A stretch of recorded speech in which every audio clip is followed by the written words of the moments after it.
Russia declared Tuesday it has launched its new offensive for control of eastern Ukraine with the bombardment of targets across the Donbas region. But Ukraine said it is defending the territory and repulsing some of the initial attacks. Russian Foreign Minister Sergei Lavrov announced Tuesday another phase of this operation is starting now, and that Moscow's goal is the complete liberation of the Donetsk and Luhansk territories in the east. The governor of Luhansk said the city of Kreminna is now under control of Russian forces, which could allow Russia to advance to the regional capital of Kramatorsk. But Ukraine said it has repulsed 7 different Russian attacks in several battles, destroying 10 tanks and 18 armored units. Meanwhile, Ukrainians throughout their country have started new lives, displaced by the fighting in their hometowns. Associated Press correspondent Karen Shamas reports. Lviv in western Ukraine, many Ukrainians who came from all other parts of their country find shelter in a Soviet-era apartment block. Kyiv resident and mum of 2, Marta Kopan, describes the day her life changed forever. My elder one came into our room and told me, Mommy, I am so frightened. There is some horrible sounds around. In Donetsk, as Russia carry out a new phase of the war, intensifying fighting on the eastern front, the elderly and dying are carried out of a hospice. A frail old man clings to the 2 men carrying him onto a bus that will take him to safer ground. Meanwhile, in Mariupol, the fighting continues. Mariupol resident Irina Korolyova describes the moment a young mother was killed. She was killed together with her child in front of the eyes of my friends, with a little child. I'm Karen Shamas. U.S. Secretary of State Antony Blinken and Secretary of Homeland Security Alejandro Mayorkas were set to travel to Panama Tuesday for a 2-day summit to discuss migration and other bilateral issues. Panama has become a transit point for migrants seeking to come to the United States, with, as the Reuters news agency reports, record numbers entering the country this year. The U.S. saw a record number of migrants trying to cross the southern border in the first year of President Joe Biden's administration. An even higher number is expected this year. Early in the administration, Biden promised to address the root causes of migration and promised $1.2 billion in assistance to Central American countries. A U.S. federal judge Monday struck down the U.S. Centers for Disease Control's national transit mask mandate. Despite that ruling, some passengers will need to keep masks on, depending on how they're traveling. AP Washington correspondent Sagar Magani has details. Major airlines from American to United have dropped the mask requirement. Now the position is masks will be optional this evening. David Studinsky recorded that on a Delta flight yesterday. Some of the nation's busiest airports are also making masks optional. So is Uber and the Metro Transit system here in Washington. But masks are still required elsewhere, like on New York City subways and buses, and when riding Lyft. Sagar Magani, Washington. Shortly after Monday's ruling, the U.S. agency in charge of security at airports, the Transportation Security Administration, or TSA, issued a statement saying it will no longer enforce its security directives and emergency amendment requiring mask use on public transportation and transportation hubs. The TSA added the U.S. Centers for Disease Control and Prevention continues to recommend that people wear masks in indoor public transportation settings for the time being. U.S. Treasury Secretary Janet Yellen said Tuesday the war in Ukraine is exacerbating food insecurity around the world.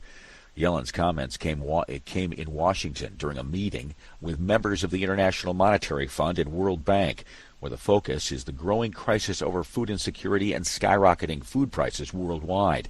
The loss of commodities due to Russia's invasion of Ukraine is being blamed for the food calamity. Yellen convened the meeting with global leaders to call on international financial institutions to accelerate and deepen their response to countries affected by food issues. Russia and Ukraine produce 14% of the world's wheat supply. A recent UN food report said the global number of undernourished people could reach 13 million by next year. Repeating this hour's top news story, Russia declared Tuesday it has launched its new offensive for control of eastern Ukraine.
Hi, thank you for watching.